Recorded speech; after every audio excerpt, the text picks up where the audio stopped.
નમસ્કાર દર્શક મિત્રો, બીએન ન્યૂઝ ગુજરાતીમાં આપ સૌનું હાર્દિક સ્વાગત છે। આવો જોઈએ આજના મુખ્ય સમાચાર। ભરૂચ જિલ્લાના જંબુસરમાંથી પુણે એમડી ડ્રગ્સ કાંડમાં 3 આરોપીની ધરપકડ। મહારાષ્ટ્ર રાજ્યના પુણે ક્રાઇમ બ્રાન્ચના ગુજરાતના જંબુસરમાં ધામા મહારાષ્ટ્ર ડ્રગ્સ કાંડનો રેલો જંબુસરમાં। પુણેના વિશ્વનાથ પોલીસ સ્ટેશનમાં એમડી ડ્રગ્સ કેસના આરોપીઓની જંબુસરમાંથી ધરપકડ કરવામાં આવી।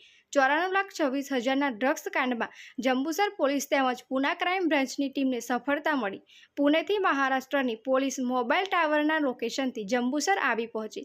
જંબુસર એસટી ડેપો વિસ્તારમાંથી મોહમ્મદ અસલમ અને મોહમ્મદ ઇસ્માઇલ મર્ચન્ટ સહિત અન્ય 2 આરોપી આહિયા પટેલ રહે મુંબઈ, પ્રતિક દેસાઈ રહે નવસારીની દાબોચી લેવામાં આવ્યા। 471 ગ્રામ એમડી ડ્રગ્સ કેસમાં આરોપીઓને ઝડપી પાડી પુણે ક્રાઇમ બ્રાન્ચ જંબુસરથી મહારાષ્ટ્ર તરફ જવા રવાના થયાના સમાચાર સાંપડ્યા છે। Reporter Ramesh Parmar, BN news Gujarati, Jambusar.